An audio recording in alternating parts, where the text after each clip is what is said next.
Easy as that. Yeah, well, you make it look so easy. You've done it a good few times, haven't you? Yeah. This, I mean, before we bought these, I hadn't driven an HST, but I mean, that's the same brake as what we had on the 90s and the DVTs on the Norwiches. And I've learned a hell of a lot. But it's good because I've been taught by the fitters. It's sort of knowing in depth. Yeah. And sort of going in there and when it won't do what you think it's going to do and going and sorting it out. Yeah. I mean, that's as important as knowing what to do here, isn't it? Yeah.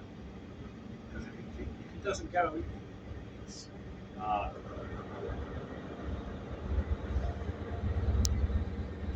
was saying to the other group, the MTU engine does everything so effortlessly. You never see them belching out smoke. It's a very clean engine.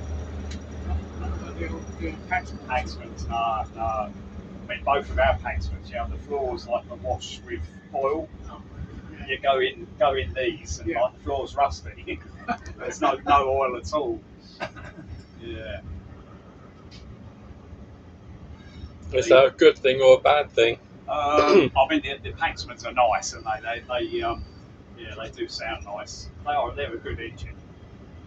I was talking to somebody recently, and it was something to do with HSTs on the Western region, and he said that if Paxman had got their act together, the whole fleet would have been the VP185, but because I think it was probably the support aftercare sort of thing, and that's why they ended up going to the MTU.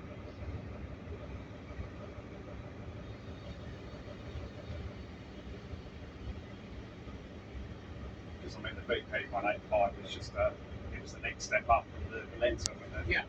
Just sorted out some. I mean, you used to see it with all oil down the sides, didn't you? That's right. Yeah. I mean, the odd one caught fire because it's so much oil in it. Yeah, there's a good example on the music video, The Manic Street Preachers, The Everlasting, and the side of it has just got this massive black streak outside. Yeah. I'll have to have a look at the Manic Street Preachers. The Everlasting. Yeah.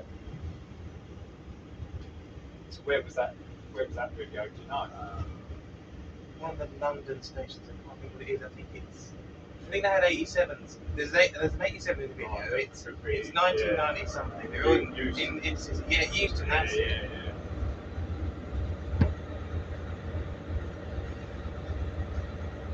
There's Supertramp. One of their records has got Class 50s. The sound of Class 50s at the very beginning of the track. And you can hear the announcement saying, first stop is Reading, and I think I might have that, yeah. Yeah, I can't remember what the track is, but I know if you go on their greatest hits, it's on there. Yeah, we're painting I'm painting the roof on that at the moment. It was all like badly faded, and then I thought, oh, this will be easy. Get up there with the sander, put some undercoat on, and then I got up there, and all of what was up there had little splits in it, and every split you got the scraper under, it was all coming off in sheets. So that's fiberglass boat primer. She gets this going onto a fiberglass roof, and that. Yeah. So Yeah, you forget these are fiberglass. yeah. Until you get to the handrails, and then it's rust. Yeah. 23 the other end. We're going to start painting that in the next few weeks. It's going to come off the train. Yeah. And maybe some of the body we've got some welding to do. Yeah. That's dawlish. Sitting down. Yeah, seawall raking over them. Well, that's it. I mean, even when they're sitting at Penn's End. Yeah, still salt air, isn't it? And the depot and everything. Yeah, that's it. I think even Lara, because that's on that inlet.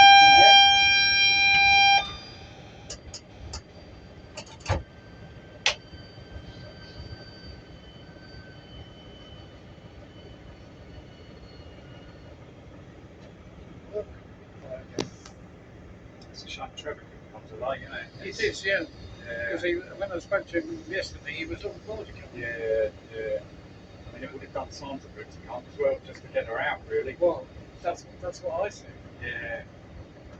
The thing is, her mobility's not overly good. It's a shame, really. I mean, it's been crashing against those over the years. Yeah. But you're right, it would have done it good just to get out, Yeah. talk to a few different people, Yeah. and just see if it can come to something. I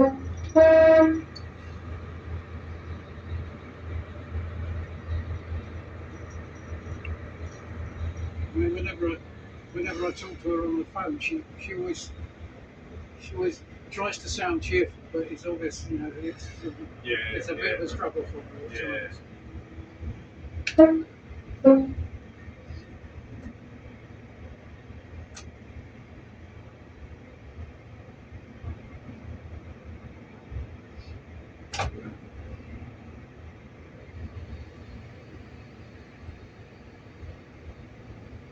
Yeah, that's come out really nice and smooth.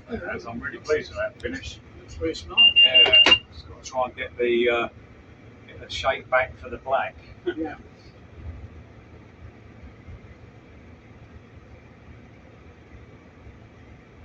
We've got another one to copy anyway. So. Yeah.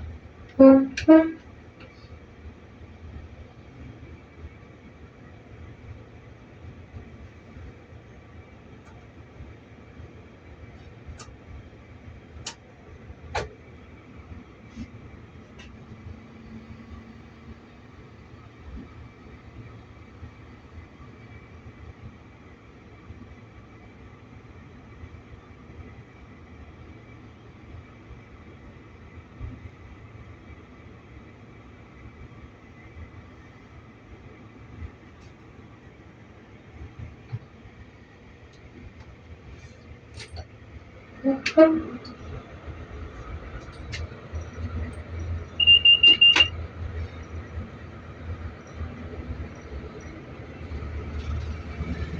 did wonder if you were going to bid for one of the 90s that was up for sale. Yeah, they're all really rough, aren't they? They look pretty terrible. The ones, Yeah, it's a shame, isn't it? I've been on the Let's Remember as in the War. Oh, the 91. Yeah, the 91 version. Yeah. Is because they've got the 225 group, isn't it? Hopefully they'll end up with something, won't they? Well, actually, I got that on my way back to Victoria, Yeah, Southern yeah. Victoria. Yeah, I bought one to Doncaster last week. So we've got the wheel slip protection device for these. It's got a wheel slip light. The unit's in there. It's about this big. Looks like a cassette recorder. And it's gone up the creek, in it. So I've had to take it to Unipark Rail at Doncaster. Pay £714. They now send it to North Brentski, somewhere in Wiltshire. Who then, if they can mend it, they'll mend it. But then that £715 is just to look at it. So fingers crossed they can mend it cheaply. Yeah, well, I mean, you could do something very simple, couldn't you? Yeah. We've got I've got another one from the coaches have all got. These do slip, as in when you're pulling away, and then slide as when you're braking. And so the coach ones only do the slide for brake, but when you look in it, even the sort of the board, it's got the same part number on it, but we've tried it, but it doesn't. It just leaves that light on all the time, and then you don't get power. So But I mean, it's presumably basically it's the same set of electronics as you've got on an ABS. It's that type of thing. It's all to do with each axle, what they're doing in it. Yeah. These are different. These are still with the old modules on them. They're massive. They're about that big, by about that. 2 handles on them. But this other one, you take the lid off, and it's And it's only the L and the R ones, and the VPs weren't at that time. I tried to get one out of Ely to see if they would just let me do a swap out of one of the ones that was sitting there, but that didn't work. I thought that would be a nice and quick fix. Oh, indeed, absolutely. Yeah.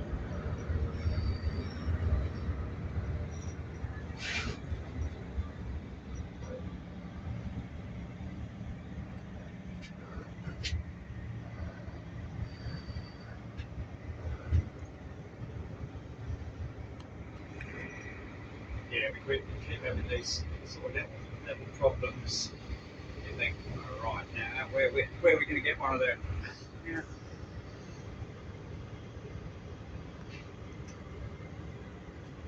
I was saying, this was to Speedo, and this is different to the others.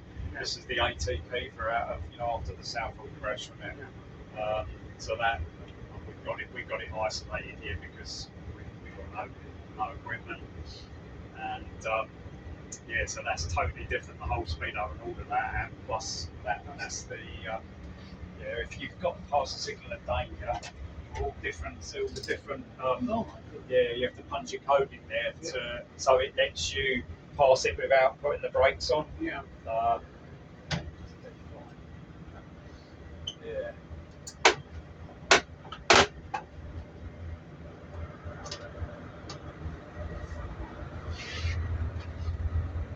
So obviously, during their service life, they were full of modifications.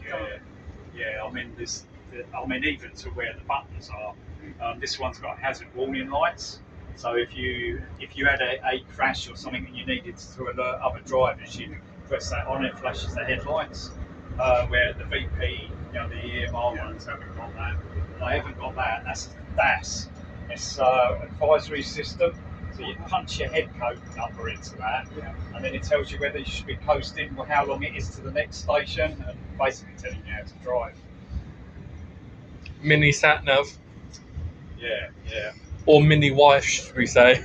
I think you could put someone's tank engine on it.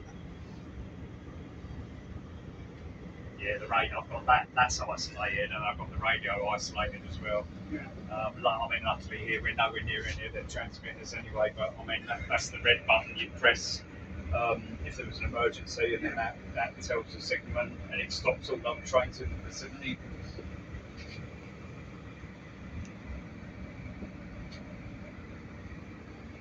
I mean, our nearest pretty at Sunbury, when I reckon the nearest antenna for that.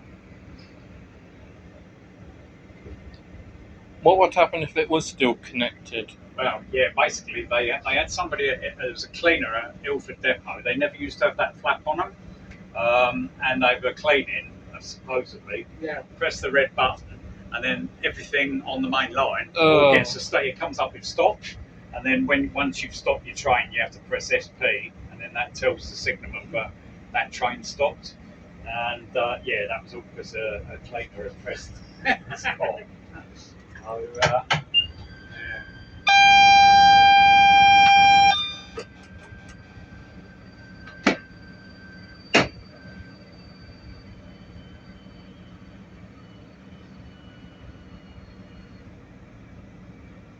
So you've been to main gaps recently? No, we're going next week. Oh yeah. He's done an amazing job there, and the museum. Oh, he has. Yeah, it's brilliant. And he's 80.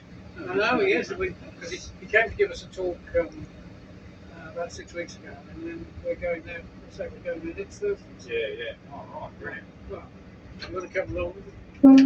Yeah. So when's that? So next Thursday. Next Thursday. Yeah, 2 o'clock. Oh right. See what we do. We normally come here on a Thursday. Yeah. Yeah, I mean, it's a collection of 03s and so on. Don't exactly match your HST. He's got a good setup though, hasn't he? Oh, yeah.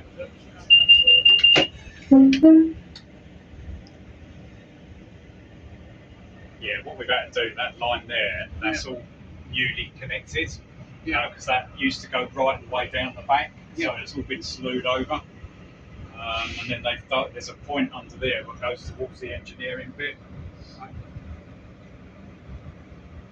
Yeah, that all had to be done as soon as possible because we didn't have any room at all without that.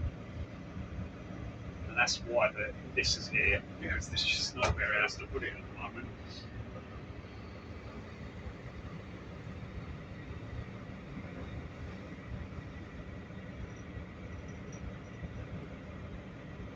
I wonder if in a year or two's time he's going to come and say, well, do you want to buy this land?